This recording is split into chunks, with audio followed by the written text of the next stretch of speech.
Jumpa kembali di MCT Journey Inspiration of Life. Pagi ini saya mau coba sharingkan teman-teman dengan temanya belajar untuk diam, diam, dan diam. Tuhan ajarkan, jangan kita suka hakimi dan menghina orang lain.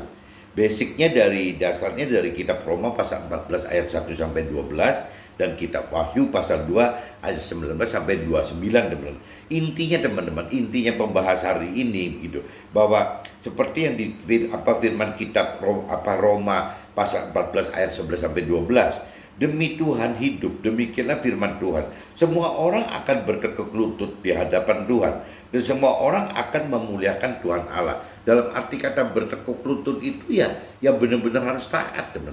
Benar-benar harus taat kepada Tuhan gitu. Nah, taat kepada Tuhan ini adalah bagaimana melakukan seluruh perintah firman Tuhan. Nah, salah satunya pagi ini kita belajar bagaimana Tuhan perintahkan, peraturkan agar kita diam, diam, dan diam, ya.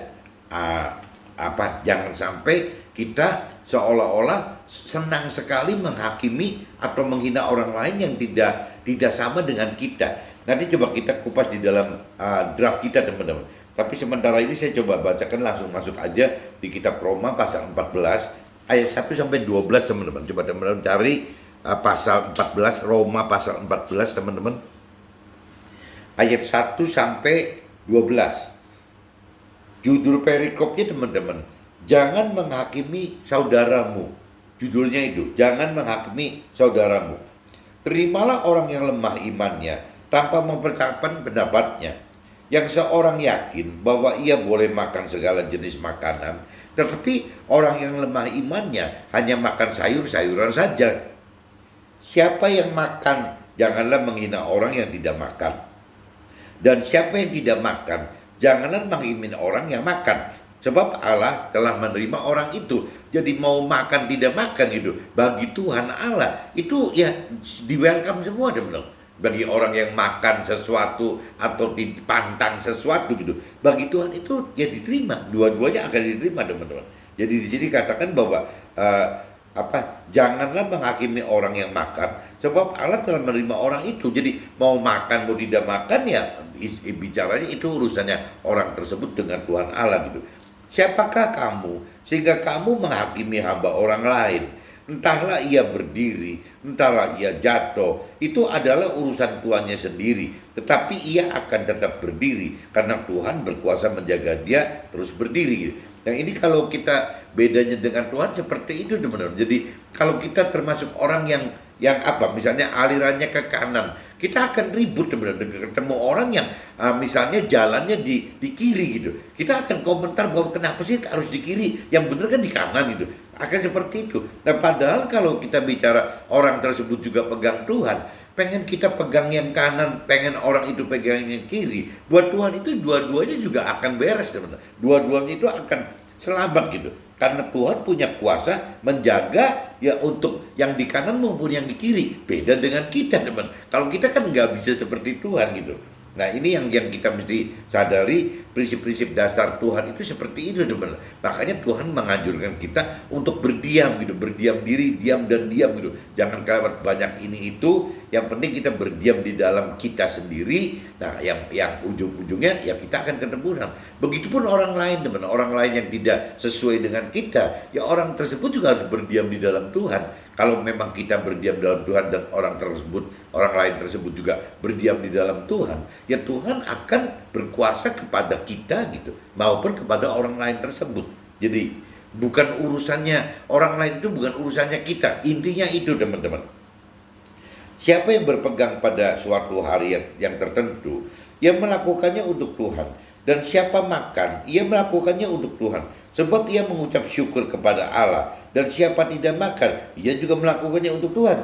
Dan juga ia juga mengucapkan syukur kepada Allah. Jadi masing-masing ini kan jelas kelihatan banget. Jadi kita mau makan, ada orang lain yang tidak makan gitu. Semua juga karena untuk Tuhan gitu. Kita makan makan hal tertentu gitu, ya kita makan untuk Tuhan. Tapi sebenarnya orang itu tidak mau makan gitu, ya itu juga untuk Tuhan gitu. Sama, teman-teman, sama seperti itu gitu. Jadi kita nggak punya hak untuk bisa menuhani orang lain gitu. Kita menjadi Tuhan orang lain gitu. Sebab tidak ada seorang pun di antara kita yang hidup untuk dirinya sendiri dan tidak ada seorang pun yang mati untuk dirinya sendiri. Jadi kalau kita percaya Tuhan, kita percaya firman Tuhan, tidak ada gitu kita hidup mati itu oleh sendiri gitu. Pertanyaannya kan kalau kita bicara dalam Tuhan, dalam firman Tuhan, ya kita mati semua juga ada di tangan Tuhan, teman. Tuhan yang akan atur kita semua gitu. Sebab jika kita hidup untuk Tuhan. Dan jika kita mati pun untuk Tuhan. Jadi baik hidup atau mati, kita adalah milik Tuhan. Nah kalau cara firman Tuhan, secara pengertian Tuhan, seperti ini teman-teman. Sebab jika kita hidup untuk Tuhan. Dan jika kita mati untuk Tuhan juga. Jadi baik hidup atau mati, kita adalah milik Tuhan. Dari persepsi Tuhan kepada kita seperti itu teman-teman. Sebab untuk itulah firman Tuhan lewat apa yang disampaikan oleh Nabi Isa itu ya bisa apa ya teman-teman. Jadi kalau cerita Nabi Isa itu kan wafat di kayu salib teman sebagai penebusannya untuk umat manusia itu gitu. Nah nanti apa yang hidup itu kan roh firman Tuhan dan roh yang Nabi Isa usulkan ya kepada Tuhan Allah bagi kita. Nah itu yang disebutnya kita akan dibangun kembali oleh karena firman Tuhan Allah dan roh Tuhan Allah itu teman, supaya menjadi Tuhan, baik jadi firman Tuhan dan roh Tuhan itu supaya menjadi Tuhan, baik atas orang-orang mati maupun untuk orang-orang hidup. Tetapi mengapakah engkau menghakimi saudaramu, atau mengapakah engkau menghina saudaramu? Sebab kita semua harus menghadap tahta pengadilan Allah. Nah ini ditekankan lagi sama firman Tuhan bahwa tetapi mengapakah kita menghakimi saudara kita, atau mengapakah kita menghina saudara kita? Sebab kita semua harus menghadap tahta pengadilan Allah. Kita masing-masing harus menghadap pengadilan tahta Allah gitu. Karena itu ada tertulis, demi aku hidup, demikianlah firman Tuhan, semua orang akan bertekuk lutut di hadapanku, dan semua orang akan memuliakan Tuhan Allah gitu. Demikiannya setiap orang itu di antara kita akan memberi pertanggungjawab tentang dirinya sendiri kepada Tuhan Allah. Jadi rasanya yang tadi dikatakan diam itu teman-teman, ya intinya kalau udah urusannya mati dan hidup kita bukan tergantung orang lain, tidak terkait orang lain teman. Jadi tidak tergantung orang lain, tidak mengait orang lain gitu. Ya kita bicara hidup kita ya langsung direct kepada Tuhan saja teman. Pengen hidup, pengen mati, ya kita istilahnya pribadi kita ketemu Tuhan sendiri. Jadi kadang-kadang yang terbaik itu, yang terbenar itu malah kita mesti berdiam diri teman. Itu malah yang paling benar kalau versi firman Tuhan dan Tuhan seperti itu. Nah ini saya coba lanjut teman-teman di kitab Wahyu teman-teman. Di kitab Wahyu pasal 2 teman-teman, ayat 19 sampai 29. Coba teman-teman cari kitab Wahyu pasal 2, ayatnya itu 19 sampai 29 teman-teman. Kalau judul paragrafnya kepada jemaat di Tiatira, satu tempat namanya Tiatira gitu. Judulnya cuma itu aja, kepada jemaat di Tiatira gitu. Aku tahu segala pekerjaanmu, baik kasihmu maupun imanmu, baik pelayananmu maupun ketekunanmu. Aku tahu bahwa pekerjaanmu yang terakhir lebih banyak daripada yang pertama. Tetapi aku mencela engkau karena engkau membiarkan wanita Isabel yang menyebut dirinya Nabi A mengajar dan menyesatkan hamba-hambaku supaya berbuat zina dan makan persembahan-persembahan berhala. Dan aku telah memberikan dia waktu untuk bertobat, tetapi ia tidak mau bertobat dari zinahnya itu. Lihatlah, aku akan melemparkan dia, si Isabel tadi gitu, ke atas ranjang orang-orang sakit, dan mereka yang berbuat zina dengan dia akan kulemparkan ke dalam kesukaran besar, jika mereka tidak bertobat dari perbuatan-perbuatan perempuan itu. Dan anak-anaknya akan kumatikan, dan semua jemaat akan mengetahui bahwa akulah yang menguji batin dan hati orang, dan bahwa aku akan membalaskan kepada kamu setiap orang menurut perbuatannya.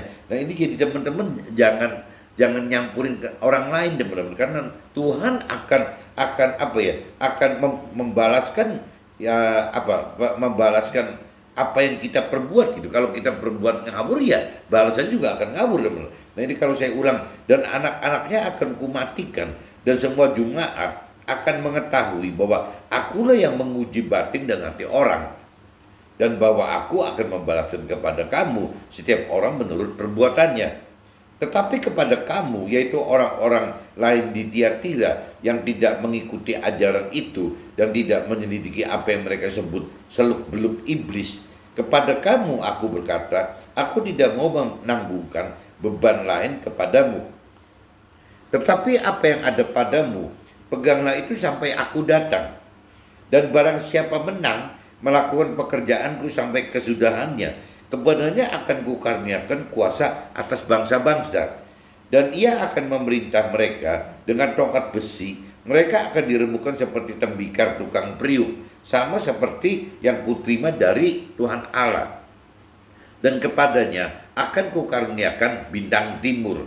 Siapa bertelinga, hendaklah ia mendengarkan apa yang dikatakan Roh kepada jemaat-jemaat. Ini saya sudah bacakan selesai teman-teman di kitab Roma pasal 14 ayat 1 sampai 12, dan kitab Wahyu teman-teman, kitab Wahyu pasal 2 ayat 19 sampai 29. Coba sekarang saya langsung masuk ke draft aja teman-teman. Siapa tahu bisa lebih kebaca gitu. Maksudnya diam dan diam itu apa gitu.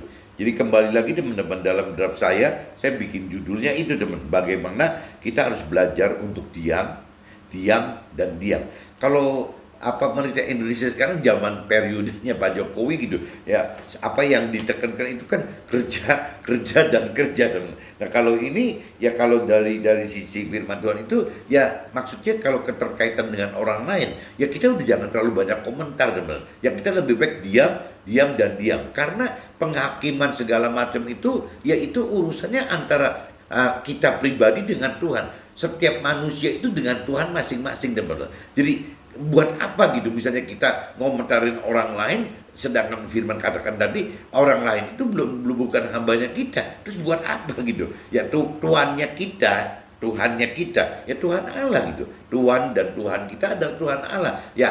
Tuhan dan Tuhannya orang lain ya Tuhan Allah juga gitu. Jadi kenapa firman Tuhan katakan kita kan bukan tuannya si orang lain gitu ya, apa urusannya kita dengan orang lain. Jadi pengennya firman Tuhan katakan supaya apa, mungkin supaya lebih bagus gitu ya. Kita sebagai manusia rasanya kalau udah bicara penghakiman ya itu kembali lagi ya diserahkan kepada Tuhan Allah. Nah kenapa kita dikatakan misalnya kalau kita bicara kita menghakimi orang lain gitu, kalau kita anggap bahwa jalan A itu yang terbenar menurut versi kita, yang terbaik dan terbenar, tapi bisa saja orang lain itu anggap jalan B itu adalah yang terbaik dan terbenar. Nah kalau kita nyampurin orang lain teman, akhirnya ribut teman. Membedakan mana A dan mana B aja udah ribut teman.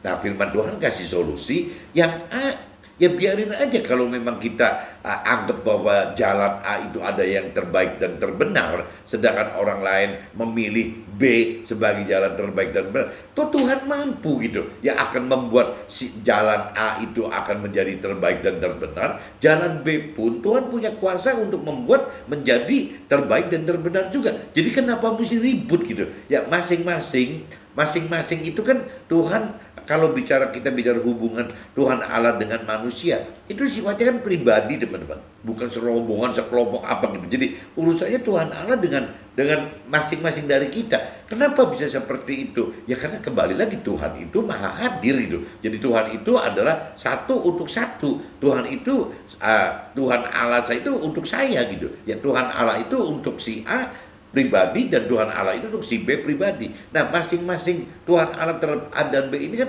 pasti punya rancangan kehendak yang berbeda-beda teman-teman. Jadi kenapa kita mesti paksakan si A harus sama dengan si B harus sama dengan si A? Firman Tuhan katakan seperti itu teman. Makanya ya istilahnya kalau cerita perintah di firmannya ya harus bertekuk lutut ya berarti taat. Nah untuk taat ini salah satunya ya diam dan diam teman-teman. Judulnya seperti itu teman-teman. Nah, ini kalau saya masuk ke draftnya saya gitu. Firman dalam kitab Roma pasal 14 ayat 11 sampai 12 teman-teman. Demi Tuhan hidup. Demikianlah firman Tuhan. Semua orang akan bertekuk lutut di hadapan Tuhan.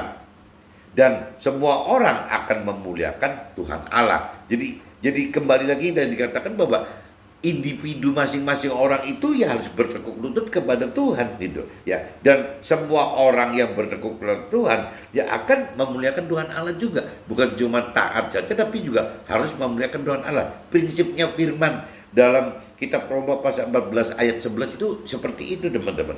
Nah kalau kita lanjut ke ayat 12-nya, demikianlah setiap orang di antara kita akan memberi pertanggungan jawab tentang dirinya sendiri kepada Tuhan Allah gitu. Nah ini ditekankan sekali lagi teman-teman, bahwa demikianlah setiap orang di antara kita, baik si A dan B dan lain-lain, akan memberi pertanggungan jawab. Kita masing-masing akan memberi pertanggung jawab ya tentang diri kita sendiri kepada Tuhan Allah gitu. Jadi masing-masing satu-satu yang akan bertanggungjawabkan apa yang kita lakukan dalam hidup kita teman-teman. Itu prinsipnya rohani Tuhan seperti itu gitu.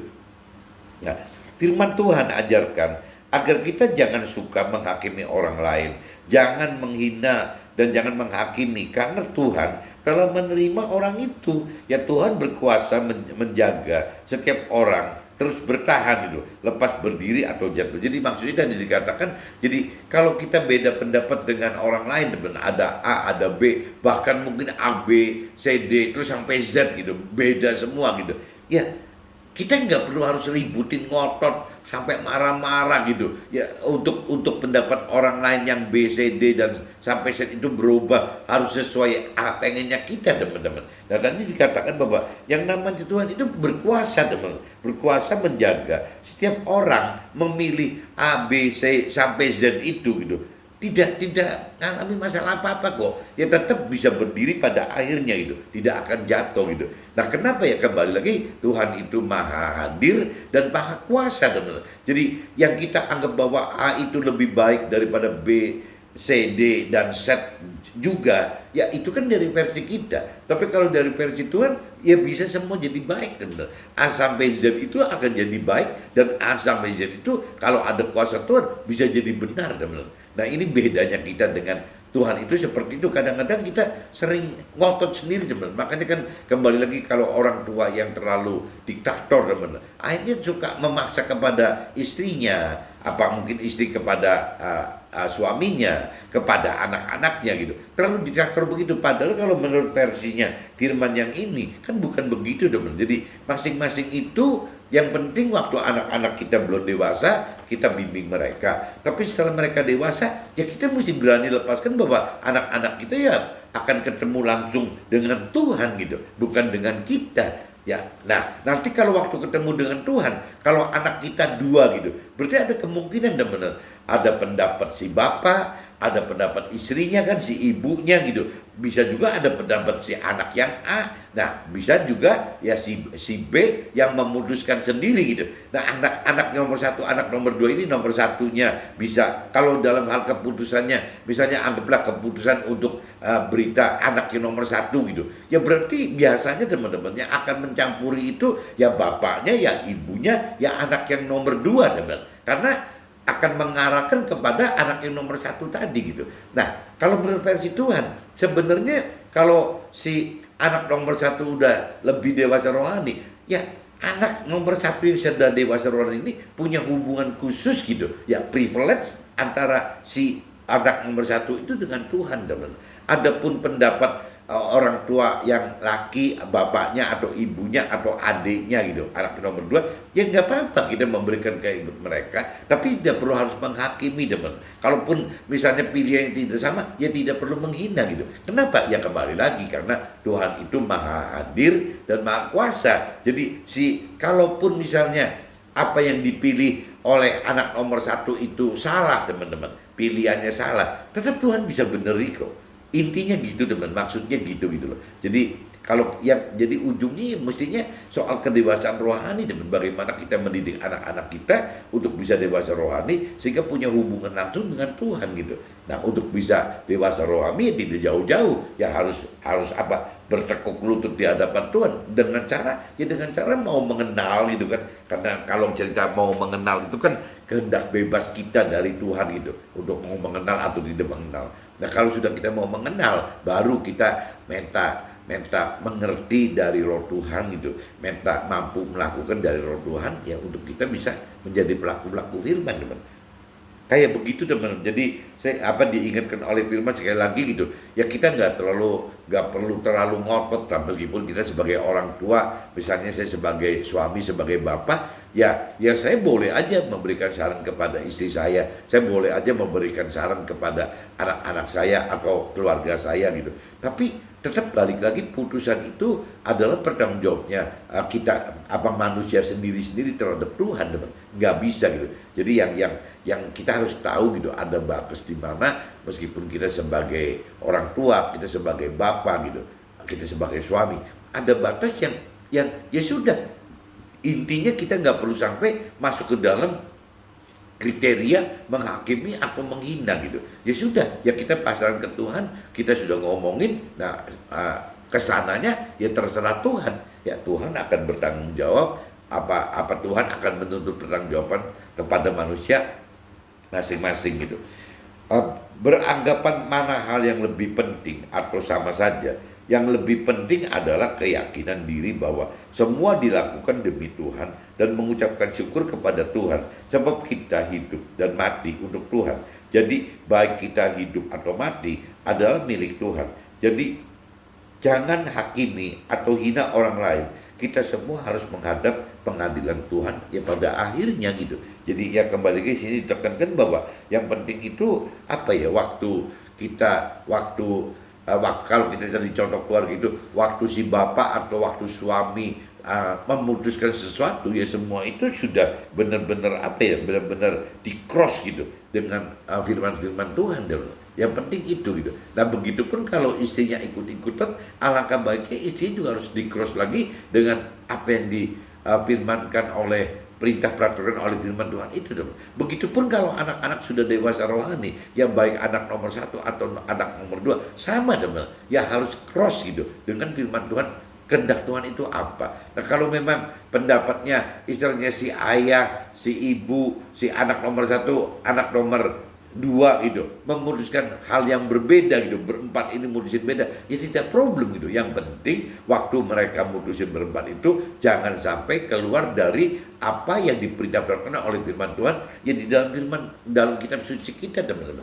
Itu yang paling penting itu. Jadi bukan pendapatnya si bapaknya, ibunya atau anak nomor 2 atau kebalik bapaknya ibunya yang penting pendapat daripada si anak nomor 1-nya. Bukan begitu teman-teman. Jadi kembali lagi itu haknya masing-masing manusia gitu ya. Ya cuma yang tadi saya katakan, kalau masih belum dewasa rohani, takutnya apa yang diputuskan itu tidak sesuai dengan apa yang diperintah peraturan oleh firman Tuhan. Yang dikhawatirkan cuma itu saja teman-teman. Tapi kalau putusannya itu sudah sesuai dengan perintah peraturan firman Tuhan, putusan yang manapun juga yang kita anggap hidup ataupun kita anggap mati, atau anak kita anggap hidup atau mati, tetap sama Tuhan itu bisa dibikin hidup teman-teman. Masalahnya itu kembali lagi, Tuhan itu maha kuasa gitu. Jadi pilihan yang hidup ya bisa hidup, tapi juga pilihan hidup bisa mati gitu. Dan sebaliknya pilihan yang mati juga bisa hidup. Ya, tapi bisa juga pilihan mati itu ya mati gitu. Nah ini sangat bergantung ke pribadi kita dengan Tuhannya masing-masing teman-teman. Maksudnya yang hari ini pagi ini kita sharing itu intinya itu teman-teman. Jadi harus ada hubungan yang benar-benar sifatnya pribadi banget untuk setiap manusia itu kepada Tuhan Allah masing-masing. Karena kembali lagi Tuhan Allah adalah maha hadir dan juga maha kuasa gitu. Jadi apapun juga bisa diperbuat oleh Tuhan Allah gitu. Firman dalam kitab Wahyu pasal 2 ayat 23, Tuhanlah yang menguji batin dan hati orang, dan bahwa Tuhan akan membalaskan kepada kamu setiap orang menurut perbuatannya. Nah, pada saat kita menghadap tatap pengadilan Tuhan Allah. Jadi kembali lagi ya ujung-ujungnya teman-teman, apapun yang kita putuskan itu ya Tuhan akan hakimi sesuai dengan apa yang kita perbuat teman-teman. Jadi apa yang kita perbuatnya kalau salah, ya kita harus menanggung dosa-dosa kita. Tapi kalau memang kita benar, ya kita mendapatkan yang berkat-berkat yang dari Tuhan itu. Kurang lebihnya seperti itu teman-teman. Jadi kembali lagi di kitab Wahyu pasal 2:23 itu, Tuhanlah yang menguji batin dan hati orang, dan bahwa Tuhan akan membalaskan kepada kita setiap orang menurut perbuatannya. Jadi kalau memang kita berbuat baik, ya harusnya kita mendapat pahala yang positif. Dan kalau kita berbuat jahat, ya kita mungkin dapat pahala yang negatif. Nah, sama aja kita terhadap diri kita atau orang terhadap kita atau kita terhadap orang lainnya akan Tuhan hakimi masing-masing, teman-teman. Firman dalam kitab Wahyu pasal 2 ayat 26 sampai 28, dan barang siapa menang dan melakukan pekerjaan Tuhan sampai kesudahannya, kepadanya akan Tuhan karuniakan kuasa atas bangsa-bangsa. Jadi maksudnya gitu, teman-teman. Jadi kita kadang-kadang susah, teman-teman. Ada firman yang katakan yang terdahulu jadi yang terkemudian, yang terakhir itu, yang terakhir bisa yang terdahulu. Karena kembali lagi belum tentu gitu. Orang yang sekarang sudah lebih mengenal, lebih dalam mengenal, mengerti firman Tuhan dan lebih berani melakukan firman itu, dijamin gitu, pasti di depan terus gitu. Itu tergantung dari orangnya gitu. Bisa saja orang ini imannya goyang, akhirnya tidak berani melakukan. Kalaupun orang tersebut sudah mengenal, mengerti akan firman Tuhan, tapi tidak melakukan firman Tuhan, ya itu bisa tertinggal, teman. Bisa yang jadi terakhir itu. Nah, sebaliknya orang yang tadinya belum mengenal firman Tuhan, boro-boro mendalami firman Tuhan itu, apalagi mengerti firman Tuhan atau melakukan firman, bisa saja jadi yang terdepan, teman. Apabila memang orang tersebut benar-benar taat dan bertekuk lutut kepada Tuhan gitu. Maksudnya taat banget, dia berani melakukan firman Tuhan itu. Karena kalau kembali lagi, kalau untuk melakukan firman Tuhan, teman, kalau tidak dengan teori diam-diam dan diam tadi, itu bingung, teman. Kita nanya ke siapapun juga, kalau kita ibaratnya sharing gitu ya, sharing untuk melangkah melakukan firman Tuhan, ke siapapun juga akan bisa salah, teman-teman. Ya, kita kepada diri kita sendiri lewat doa-doa kita kepada mentor rohani kita kepada rohaniawan, atau kita kepada teman rohani kita. Itu kadang-kadang jawabannya itu nggak bisa, teman. Kadang-kadang Tuhan itu benar-benar menguji kita, mencoba kita, itu sifatnya pribadi sekali, teman-teman. Dan banyak sekali yang tidak bisa di-cross dari pengalaman. Oh, dulu pengalaman si teman rohani saya seperti ini. Ya, oh dulu sarannya dari mentor rohani ini seperti itu. Oh, yang namanya dulu rohaniawan katakan seperti ini loh. Nah, itu dalam realita kenyataan yang kita hadapi, teman, itu tidak akan sama, teman. Tidak akan sama gitu. Jadi yang namanya apa yang terjadi dalam hidup itu tidak ada yang sama. Ya paling mirip juga, ya nggak bisa dijadikan contoh kasus yang tepat sekali, teman-teman. Nggak bisa, teman. Nggak bisa akan seperti itu gitu. Kadang-kadang kita juga hal-hal yang aneh-aneh tuh, teman-teman. Nanti saya coba cerita di akhir cerita aja. Firman kitab Wahyu yang dari 26 sampai 8 tadi katakan begitu, sampai kesudahannya kepadanya akan Tuhan karuniakan kuasa bangsa-bangsa, kalau kita memang bisa tetap menang loh, tetap melakukan firman Tuhan gitu. Dan ia akan memerintah mereka dengan tongkat besi. Mereka akan dirembukan seperti tembikar tukang periuk, sama seperti yang kuterima dari Tuhan Allah. Dan kepadanya akan Tuhan karuniakan bintang timur, ya artinya keselamatan yang dari Tuhan itu, teman-teman. Jadi kembali lagi ya kita di sini ya gimana sih, ya harus bisa menang gitu. Menang dalam arti kata ya meskipun inputnya seperti apapun juga gitu, input itu pengen dari teman rohani, dari mentor rohani maupun dari rohaniawan kita gitu, ya tetap ujung-ujungnya ya parameternya ada di rema kita, teman-teman. Ya dorongan roh Tuhan di roh kita itu apa gitu, ya itu yang kita lakukan, teman. Dan nggak usah ragu, teman, karena yang tadi dikatakan firman bahwa apapun putusan yang kita pilih, baik mati atau hidup, baik kanan atau kiri, baik salah atau benar gitu, ya selama putusan itu didasari tidak keluar dari perintah peraturan firman Tuhan, ya dilakukan saja, teman. Karena kembali lagi Tuhan itu ya Maha kuasa, dan Tuhan itu memang ya maha hadir. Jadi untuk kita masing-masing itu tidak sama dengan orang lain gitu. Dan Tuhan itu bisa, yang tadi dikatakan, yang mati pun bisa dirubah jadi hidup, yang hidup pun bisa jadi mati gitu. Yang salah jadi bisa benar, yang benar itu bisa jadi salah. Yaitu Tuhan kita maha kuasa itu seperti itu, teman-teman. Jadi yang penting kita sampai akhir hayat kita, ya firman Tuhan katakan, ya kita harus melakukan firman Tuhan supaya kita menjadi pemenang, Bang. Yang Tuhan inginkan seperti itu, teman-teman. Firman kitab Wahyu pasal 9 ayat 29.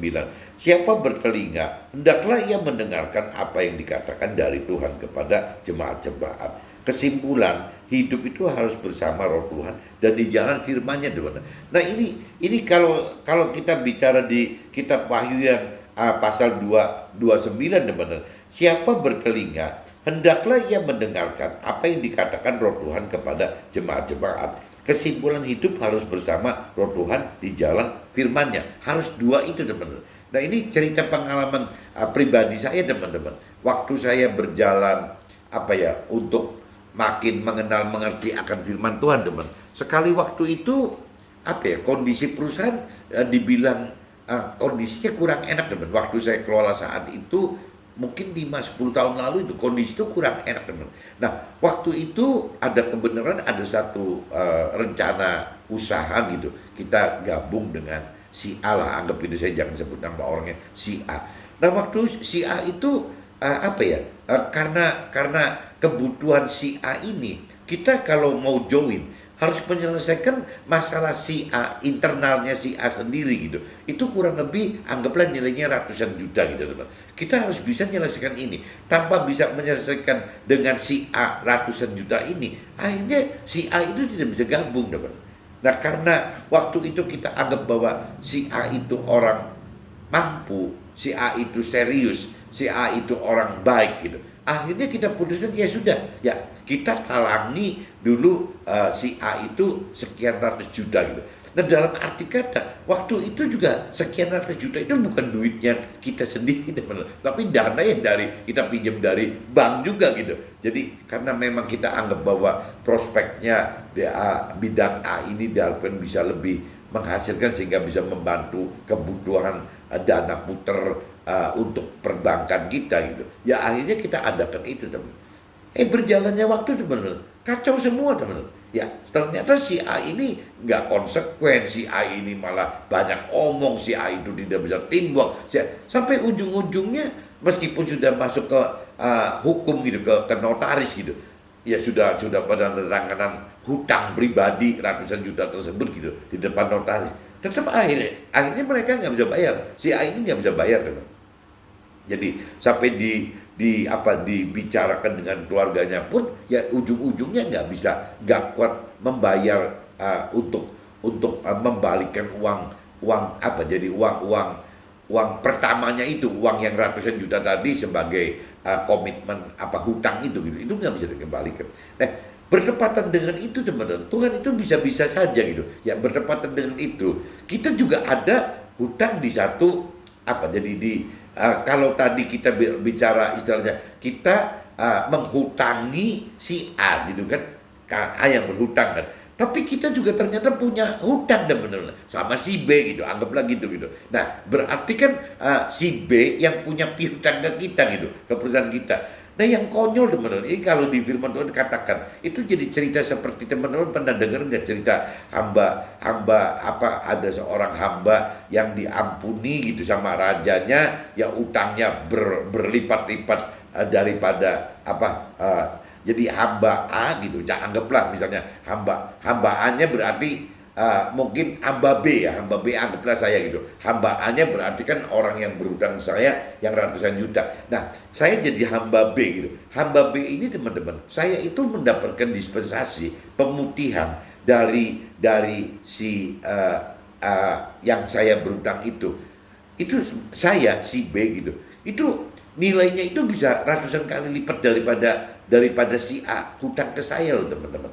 Nah, waktu itu di firman Tuhan katakan si B saya gitu, waktu itu tidak bisa ngampuni si A, teman. Jadi waktu raja itu memberikan dispensasi pemutihan kepada si B gitu, kepada si B yang jumlahnya ratusan kali lipat lebih besar daripada hutangnya si A gitu. Ya, ternyata waktu si raja itu memberikan dispensasi ke si B ya ratusan kali lipatnya A itu istilahnya diputihkan begitu saja. Ternyata si B itu, teman-teman, terhadap si A yang hutangnya cuma ratusan juta itu tidak memberikan pengampunan, teman. Malah mau dijebloskan ke dalam penjara. Cerita di dalam firman Tuhannya seperti itu gitu. Jadi waktu saya ingin melangkah terhadap si A gitu, yang hutang kepada saya ratusan juta, saya di situ udah timbul dilema, teman. Saya ini kalau melakukan seperti si B, saya sebagai si B melakukan seperti si B yang di firman Tuhan itu, ya nggak ada bedanya. Saya menjadi hamba B yang benar-benar akhirnya malah dibenci oleh si raja itu kan, karena raja memberikan ratusan kali lebih besar penghapusan hutangnya daripada si A gitu. Ya si B-nya memberikan pengampunan pada A pun tidak mau. Nah itu kadang-kadang di urusan Tuhan itu terkadang bisa terjadi begitu, teman-teman. Jadi lewat ujian cobaan, kalau kita bicara pakai logika, kadang-kadang nggak masuk akal, teman-teman. Ya kok bisa bertepatan begitu sih gitu ya, dengan adanya rencana dengan gabung dengan si A ini, sehingga kita dalam kondisi yang kurang baik pun ya tetap kita mesti sediakan dana sekian besar gitu ya.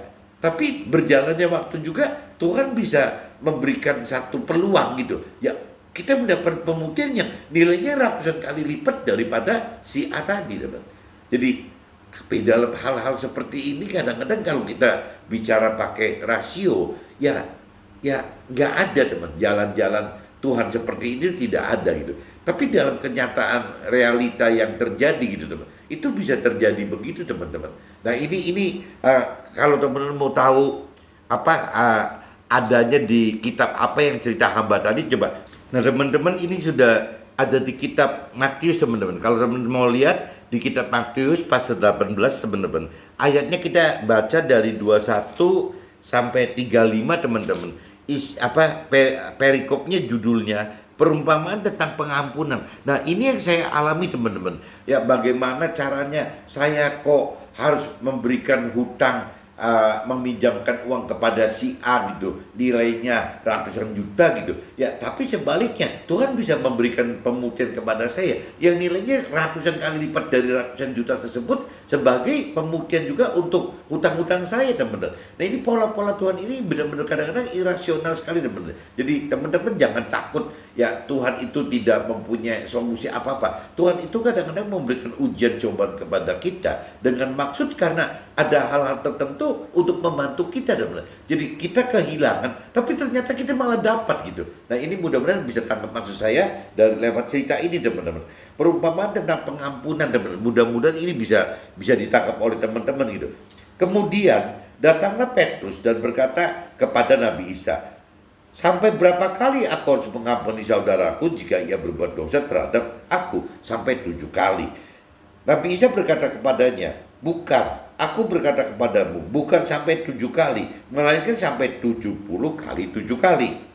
Sebab hal kerajaan surga seumpama seorang raja yang hendak mengadakan perhitungan dengan hamba-hambanya. Nah ini mulai ceritanya, mulai ini perumpamaannya, teman. Sebab hal kerajaan surga seumpama seorang raja yang hendak mengadakan perhitungan dengan hamba-hambanya. Setelah ia mulai mengadakan perhitungan itu, dihadapkanlah kepadanya seorang yang berhutang 10.000 talenta. Hutang yang hamba B ini 10.000 talenta, teman-teman.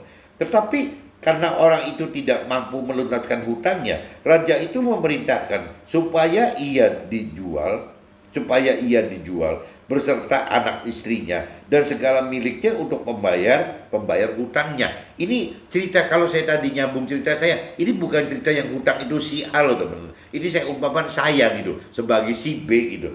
Nah, jadi tetapi karena orang itu tidak mampu melunaskan hutangnya, si B ini, ya, raja itu memerintahkan supaya ia dijual beserta anak istrinya dan segala miliknya untuk membayar hutangnya. Lalu tergeraklah hati raja itu oleh belas kasihan akan hamba B ini, teman, bukan hamba A ya, hamba B, sehingga ia membebaskannya dan menghapuskan hutangnya. Akhirnya raja melepaskan hutang yang 10.000 talenta tadi, teman-teman. Ya dibebaskan oleh raja karena belas kasihan tadi. Itu ingat-ingat, teman-teman, hutangnya itu 10.000 talenta. Ini bicara si B ya, yang hutang ini si B, saya gitu, berarti saya bukan orang yang mau join saya dengan sebutan si A itu gitu. Ini bicara si B-nya gitu. Nah, maka jadi di sini rajanya tergerak ya oleh belas kasihan akan hamba itu sehingga ia membebaskannya dan menghapuskan hutangnya gitu. Tetapi ketika hamba itu keluar ia bertemu ini dari si B-nya teman-teman. Tetapi ketika si B itu keluar, ia bertemu dengan seorang hamba lain. Nah, si A nih, anggap gitu. Jadi si B itu ketemu dengan hamba lain namanya si A itu yang berhutang 100 dinar kepadanya. Ia menangkap dan mencekik kawannya itu, katanya, bayar hutangmu. Nah, si B ini kan dapat pengampunan dari si raja kan 10.000 dinar teman-teman. 10.000 dinar gitu. Nah, sedangkan si B itu ngutangin ke si A itu cuman di sini dikatakan cuman 100 dinar, teman. Jadi kalau kita bandingkan 10.000 dinar, 10.000 dinar itu berarti kan nolnya 4, teman. Dengan 100 dinar, 100 dinar kan cuma nolnya 2, teman. Berarti si raja mengampuni si B itu kan 100 kali lipat lebih besar daripada hutangnya si A terhadap B, teman. 100 kali lipat loh. Jadi sama aja, teman. Jadi kalau ibaratnya kalau saya ngutangkan kepada si A gitu, orang yang saya ajak join itu ratusan juta, ya teman-teman itu sendiri aja gitu ya. Kalau 100 kali lipat dari itu kan sudah jadi apa, belasan miliar, ratusan miliar, teman-teman. Bisa begitu. Nah, ini kalau diumpamakan cerita ini seperti ini, teman. Jadi si A yang hutang cuma 100 dinar, ya malah dicekek gitu sama si B, yang si B itu padahal sudah mendapat dispensasi pemutihan dari raja itu 10.000 dinar gitu. Itu kalau hitungan matematisnya 100 kali lipatnya, teman-teman. Yaitu sifat manusia jelek yang gitu, teman-teman. Nah, ini apa akhirnya ujungnya gitu.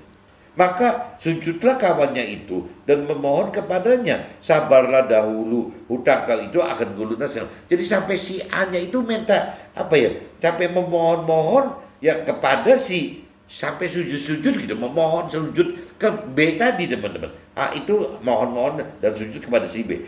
Tetapi si B menolak dan menyerahkan kawannya itu ke dalam penjara sampai dilunaskannya hutangnya. Nah, melihat itu kawan-kawannya yang lain sangat sedih, lalu menyampaikan segala yang terjadi kepada tuan rajanya tadi itu, menyampaikan kepada raja. Ini si B ini kelewatan loh, nggak ngasih pengampunan sama sekali kepada si A. Padahal si B itu 100 kali lebih berat hutangnya, diampuni sama si raja, sama tuannya gitu. Jadi teman-temannya nggak terima, teman-teman si A dan si B itu akhirnya lapor ke rajanya itu. Nah, raja itu menyuruh memanggil orang itu, si B itu, dan berkata kepadanya, "Hei hamba yang jahat," ini si B-nya gitu.